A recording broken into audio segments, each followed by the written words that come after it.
वह स्वतंत्र सत्ता होने के कारण मानव विग्रह उनके धारण करने का अनेक कारण बताए हैं धर्मशास्त्रों में, मगर सबसे सुंदर कारण है कि महाराज वो अपने इच्छा के अनुसार, और सब तो बहाना मात्र है और सब वैकुंठ में बैठे बैठे परमात्मा कर सकते हैं और कर लेते हैं, लेकिन हमारे भगवान को जब अपने भक्तों के साथ नाना प्रकार की लीला आनंद करने का इच्छा जागृत होती है, क्रीड़ा करने की इच्छा जागृत होती है कि मैं भी अपने भक्तों के साथ खेलूं, नाना प्रकार की क्रीड़ा करूं, मानवीय जीवन व्यतीत करूं, तो वह भगवान मानव विग्रह में आते हैं।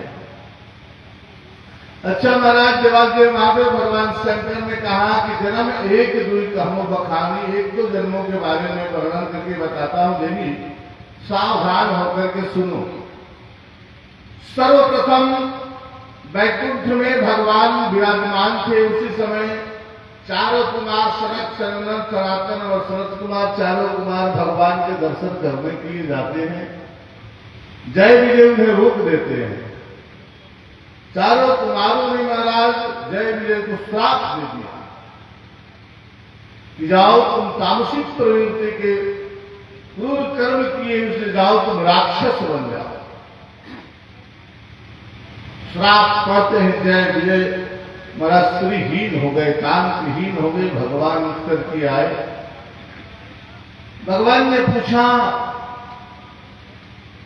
महात्माओं ने कारण बताए कि जो भगवत संत और भगवंत के दर्शन में बाधा बनता है वह राक्षस बनता है, वह राक्षस ही बनता है।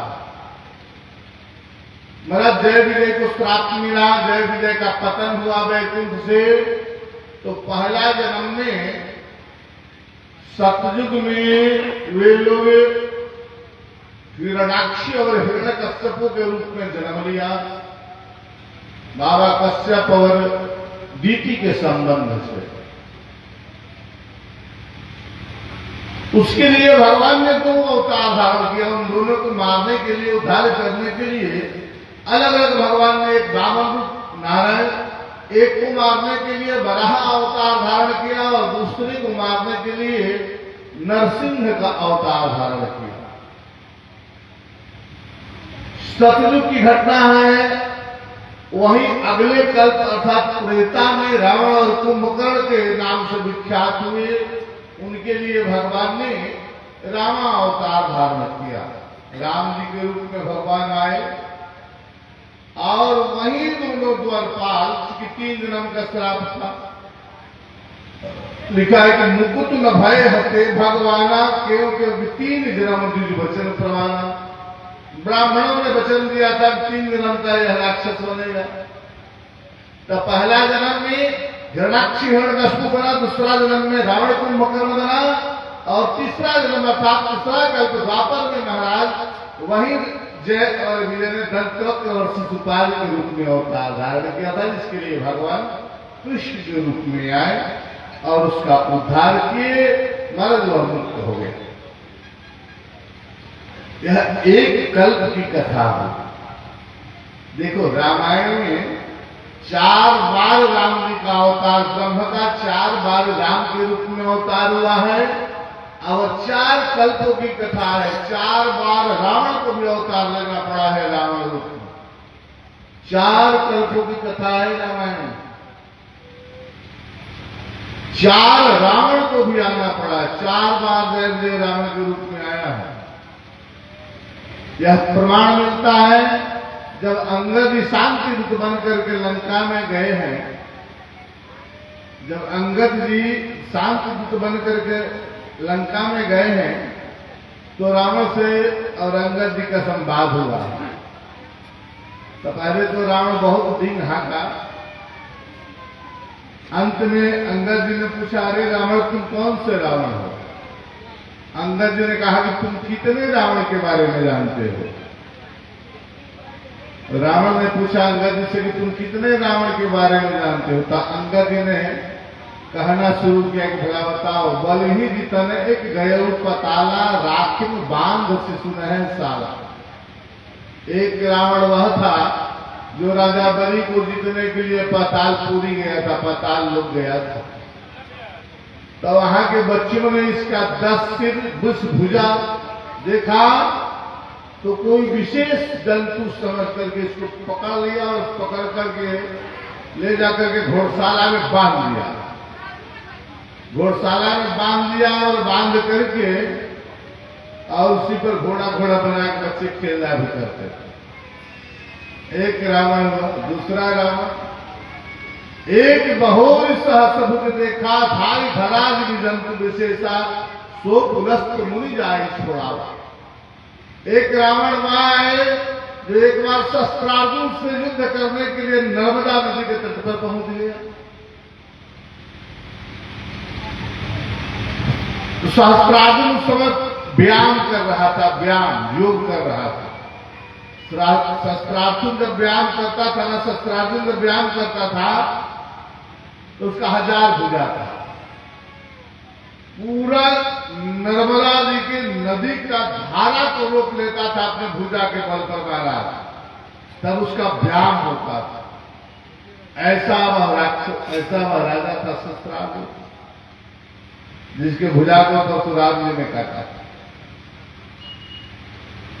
एक बार उसके साथ युद्ध करने के लिए रावण गया, उसका नाम सुन करके तो वे क्या किया कि वो प्रैक्टिस कर रहा था, व्यायाम कर रहा था। उसी समय रावण वहां पर जाकर ताल ठोकने लगा और कुछ नहीं कहा। जिस भुजा और 10 मुड़ी देखा ना, तो वो अभी भी धाई फराजी में जंतु विशेषा, कोई विशेष जंतु समझ करके और वही ने हाथ में आकर पकड़ लिया था। तब उसको और पकड़ कर ले आकर अपने घर में डाल दिया, बांध करके। तो सो पुलस्त मुनि जाए, इसके दादा को पता लगा, विशेष सर्वा को, पिताजी महाराज पुलस्त मुनि को पता चला कि हमारे पोता को ये बांध रखा है और ये हमारा जजमान है, चेला है। दौड़ करके पुलस्त मुनि गए। शस्त्रार्जुन ने बड़ा स्वागत किया महाराज पुलस्त मुनि को। आइए गुरुदेव, स्वागत किया। आने का कारण पूछा तो महाराज पुलस्त मुनि ने कहा कि हमारे पोते को तुम बांध रखे हो और हमारी सेवा कर रहे हो, भला बताओ। तब शस्त्रार्जुन ने कहा, गुरुदेव मैं समझा नहीं, मैं जाना नहीं, मैं पहचाना नहीं। तब रावण वहां छोड़। 2 रावण हुआ। तीसरा रावण के बारे में अंगद बताते हुए कहता है कि एक कहत सकुच अति क्योंकि विरहा बालिके कहा। अब रावण पूछा कि इनमा तय, अब अगर पूछा इनमा तय रावण कवना, इसमें से तुम कौन से रावण बता। 3 रावण का परिचय दिया अंगद जी ने, 3 रावण के बारे में बताया कि बलि ही जितने एक गए पताल, एक बलि को जीतने के लिए पताल लग गया। एक बहोर सहस्रभुज देखा था, इधर आपने जंतु से 2 हो गया। और तीसरा कहा कि सकुच अति के विरहा वाली की कहा। एक राजा वाली के नाम, किसकिंधा के राजा वाली के नाम सुन के रावण चला गया लड़ने के लिए। और वो संध्या करने गया था समुद्र किनारे पर। राजा वाली का नियम था कि वह संध्या करता था, त्रिकाल संध्या 3 तरफ करता था, एक पूरब में, एक पश्चिम में, एक दक्षिण में, ऐसे करता था। इस समुद्र से उस जाने में 3 मिनट लगता था, इस छोर से उस छोर जाने में। अब समझो कितना बड़ा व्यूह था, वायु वेग से चलता था राजा बाली, किष्किंधा का राजा बाली और सुग्रीव थे महाराज। उसी का बेटा अंगद शांति बन करके रावण से संवाद करते हुए पूछा, इन महोदय रावण कवना सत्य बदहु तदिमा। अरे रावण, क्रोध छोड़ करके सही सही बताओ कि इसमें से तुम कौन से रावण हो। रावण को देख लिया कि हमारा पूर्व पट्टी जान रहा है, सब कुछ हमारा भेद जान रहा है। तो रावण बड़ा शर्म है और रावण बात बनाते हुए कहा कि इसमें से मैं कोई भी रावण नहीं हूं। है? तो तुम कौन रावण हो? तो रावण ने कहा कि मैं वह रावण हूं जो अपने भुजाबल के बदौलत कैलाश को उठा लिया था महाराज। मैं कैलाश को ऊपर करने वाला रावण हूं। एक बार की बात है बंधु, एक बार की बात है, मां भगवती पार्वती शंकर जी से रूठ गई थी। पति पत्नी में होते रहता है। शंकर जी से पार्वती रुष्ट हो गई थी। किसी बात को लेकर अनबन हुआ तो शंकर जी बहुत प्रयास किए पार्वती को मनाने का। पार्वती मानी ही नहीं। पार्वती मनवे नहीं किया। पार्वती बातें न सुने। शंकर जी ने कहा कि रोक रोक एक लीला करते हैं। उसी समय रावण आया। उसी समय रावण को शंकर जी ने प्रेरित करके बुला लिया और रावण आया तो नीचे से कैलाश में हाथ लगाया और कैलाश को उठा लिया। कैलाश को उठा लिया तो हाथ पर कितना देर धरती टिकेगा और डगमग डगमग हिलने लगा कैलाश। तब तक पार्वती समझ गई कि भूकंप आ गया। अब डर के मारे पार्वती शंकर जी से आलिंगन कर लिया, पकड़ लिया, मान गई अपने आप।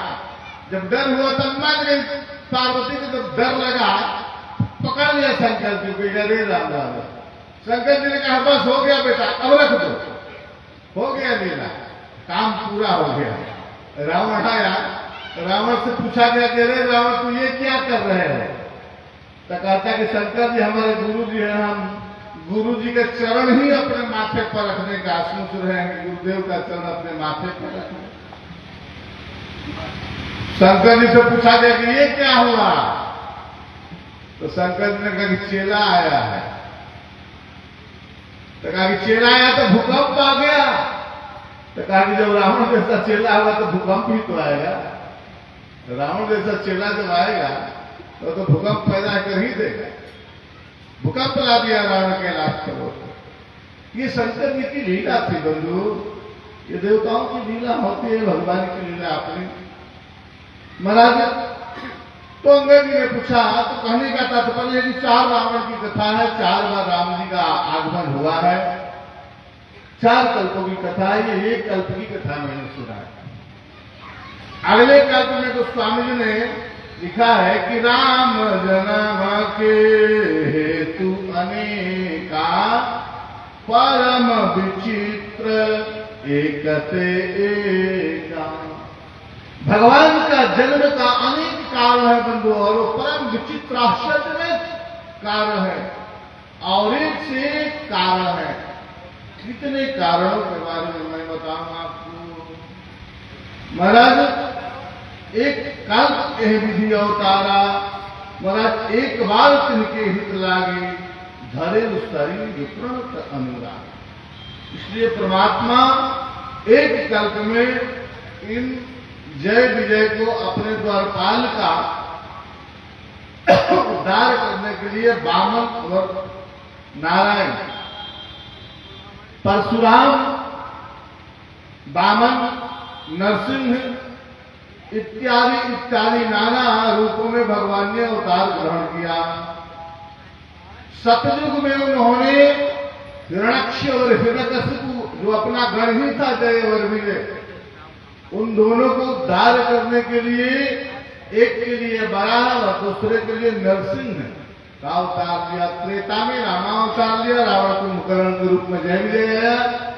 द्वापर में महाराज शिशुपाल के रूप में अवतार लिया तो भगवान कृष्ण के रूप में आकर के उन लोगों का उद्धार किया, पूरा अपना कीर्ति पर प्राप्त किया। महाराज इस प्रकार से भगवान ने एक कल्प की कथा हो गई, दूसरे कल्प की कथा सुनाते हुए कहते हैं कि एक कल्प यही विधि अवतारा चरित पवित्र ये संसार। दूसरे कल्प की कथा सुनाते हुए कहते हैं कि एक कल्प सूरज की दुखारी समर जलंधर सन सबहारी।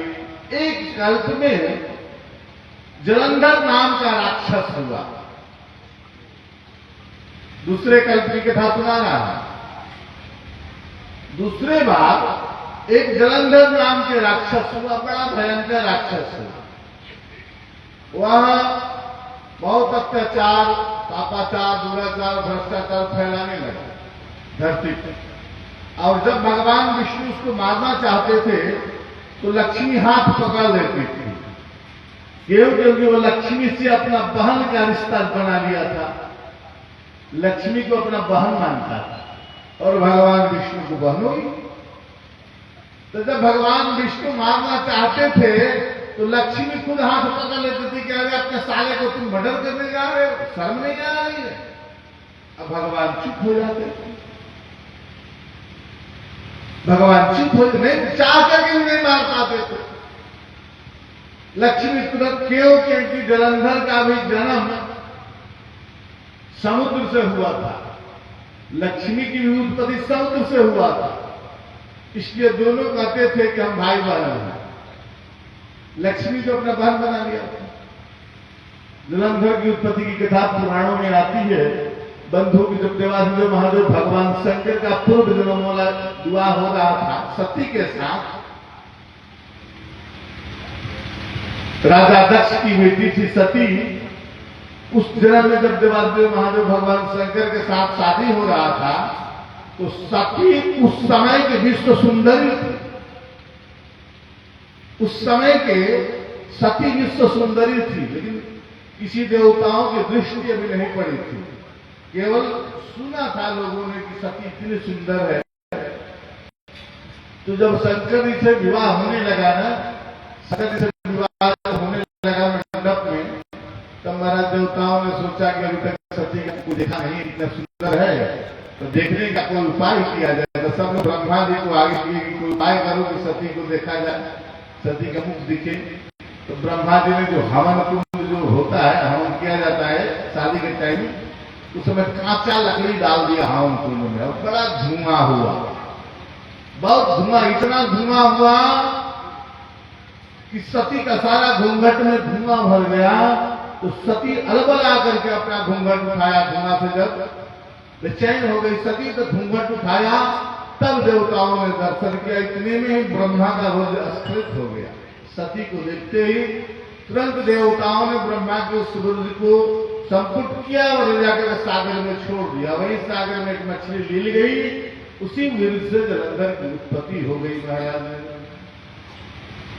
इसलिए ब्रह्मा का मानस पुत्र था, इसलिए वो भी कम बलवान नहीं था। जलंधर का विवाह हुआ वृंदा नाम की कन्या से। वृंदा बड़ा ही पात्रवत धर्म में निपुण थी महाराज, पतिव्रता नारी थी वृंदा। एक तो वह भगवान विष्णु के साथ अपना साला बहने वाला रिश्ता कायम किया, इसलिए वह बच जाता था। और दूसरा उसकी पत्नी वृंदा जो थी वो महान पात्रवत धर्म का पालन करती थी, महान पतिव्रता नारी थी। उस काल में उसके जैसा पतिव्रता नारी का वर्णन नहीं आता। सर्वश्रेष्ठ पात्रवत धर्म का पालन करती थी महाराज। पतिव्रता नारी में यह विशेषता है कि महाराज जब तक वह पत्नी ना चाहे तब तक उसका पति मर नहीं सकता। सती सावित्री की कथा सुना होगा, सावित्री सत्यवान के आप लोगों ने। सूर्य के रथ को रोक दिया, ब्रह्मा के चक्र को रोक दिया और उसको सूर्य के रथ और ब्रह्मा के द्वारा उसके पति को पुनर्जीवित करना पड़ा। इतना शक्ति होता है पात्रवत नारियों में। वृंदा उसी धर्म का पालन करती थी। हमारे धर्म शास्त्र में पात्रवत का वर्णन करते हुए गोस्वामी जी ने अरण्य कांड में सुनाया है। अनसुईया, मां अनसुईया से जब भगवती सीता मिलती है वनगमन के दरमियान, अरण्य कांड में जब भगवान पूछते हैं तो अत्रि मुनि, अत्रि और अनसुईया की कथा आती है। अत्रि और अनसुईया के द्वारा अत्रि जी से भगवान मिले और जानकी जी चली गई अनसुईया जी के पास। अनसुईया जी ने इतना सुंदर पात्रवत धर्म का पाठ पढ़ाया जानकी को वह अंतिम जीवन तक जानकी जी ने उसको याद रखा। बड़ा सुंदर पात्र धर्म का कथा आता है कि एक बार ब्रह्मा विष्णु महेश, आप लोगों ने देखा होगा टीवी पे रील सीरियल दिखाता भी है। ब्रह्मा विष्णु महेश गए, बार बार भगवान विष्णु लक्ष्मी से कहते थे, शिव पार्वती से कहते थे, ब्रह्मा सरस्वती से कहते थे कि अरे पतिव्रता है तो अनसुईया, पतिव्रता है तो अनसुईया। तो ये तीनों महारानियों को बुरा लगता था कि हम कितना सुंदर उनकी सेवा करते हैं, ये प्रशंसा करते हैं पराई स्त्री का, ठीक नहीं है। इसलिए तीनों स्त्रियों ने कहा कि हम परीक्षा लेंगे सती अनुसुईया कितना बड़ा पात्र धर्म का पालन करते हैं। तीनों ब्रह्मा विष्णु महेश ने कहा कि ठीक है जाओ परीक्षा लो। तो तीनों लोगों को ही कहा कि तुम ही लोग जाओ परीक्षा लो। हम तो गए तीनों लोग परीक्षा लेने के लिए, भिक्षाम दे भिक्षाम दे भिक्षाम दे भिक्षा तो करट लगाया। तो मां अनुसुईया भिक्षा लेकर के, उस समय वर्णन आता है वो चावल छांट रही थी भात बनाने के लिए है। मां अनुसुईया का वर्णन आता है कि उस समय ओखल मुसल पहले हुआ करता था, तो राइस मिल चला है। पहले ओखल में मुसल से कूटा जाता था धान, तब चावल निकलता था तो भात बनाया जाता। तो वही क्रिया कर रही थी, चावल धान छांट रही थी चावल निकालने के लिए। तब तक ब्रह्मा विष्णु महेश द्वार पर दस्तखत दे करके आवाज लगाने लगे। तब तक महाराज ओखल ऊपर था तो हवा में ही ओखल छोड़ दिया, ओखल हवा में ही छोड़ दिया और हवा में ही ओखल रुक गया और चली गई भिक्षा लेने के लिए। हवा में ओखल रुका हुआ ऊपर और चली गई भिक्षा देने के लिए। भिक्षा देने के लिए जब गई तब भगवान, तीनों भगवान ने कहा कि हम ऐसे भिक्षा नहीं लेंगे। तो सती अनुसुईया ने पूछा कैसे लोगे भिक्षा? तो तीनों लोगों ने कहा कि निर्वस्त्र होकर के यदि तुम भिक्षा कराओगी तब हम लोग भिक्षा ग्रहण करेंगे। तब अनुसुईया ने कहा कि हाँ ऐसा है, हाँ ऐसा शर्त है, जब निर्वस्त्र होकर के तुम भिक्षा कराओगी तभी हम लोग भिक्षा ग्रहण करेंगे, नहीं तो नहीं लेंगे भिक्षा। सती अनुसुईया ने कहा घबराओ मत, 1 मिनट का समय दो।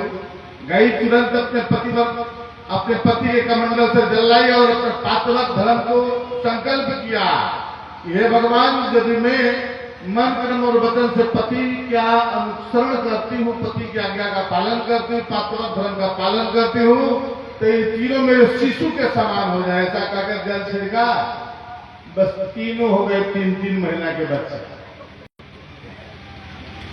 अब तीनों बन गए 3-3 महीना का लड़का, छोटा छोटा नन्हा। अब सती अनुसुईया ने कहा कि हम ही नहीं, अब तुम लोग भी निर्वस्त्र हो जाओ।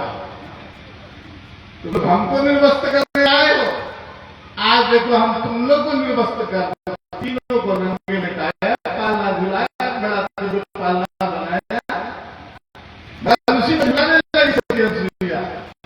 आप यही करो, यही रहो, भिक्षा मांगने चले हो। तो काफी दिन हो गया, हमारा तीनों देवियां अपने अपने पतियों के लिए बेचैन हुई। लक्ष्मी कही कि हमारे पति खो गए हैं, पार्वती कही कि हमारे भी भोले हरण हो गए हैं, सरस्वती कही कि हमारे भी ब्रह्मादि न जाने कहां से चले गए हैं। अब की बड़ा खुशी रहने लगी। एक दिन नारद बाबा ने क्या हुआ मां? तो तीनों देवियां इकट्ठी होकर के अपनी वेदना नारद बाबा को सुनाई कि देखो ना हमारे पतिदेव चले गए, हमारे भोले बाबा को कौन ले गया, हमारे ब्रह्मा जी कहां चले गए। तीनों देवियों ने सुनाया तो नारद जी को हंसी आई और तीनों को बताया उपाय कि तुम लोग पहले मेरी पूजा करो, कुछ प्रसाद चढ़ाओ, कुछ घूस दक्षिणा दो, तब नारद ने बताया कि चली जाओ तुम अत्रि अनुसुईया के आश्रम में महाराज, वहां तुम्हारे तीनों लोग आनंद ले रहे हैं। तीनों भेष बदल करके आई अनसुईया जी के पास और वही दरवाजा खटखटाया। अनसुईया जी आगे दरवाजा खोली। कौन है, क्या बात है, क्यों आप लोगों ने आया?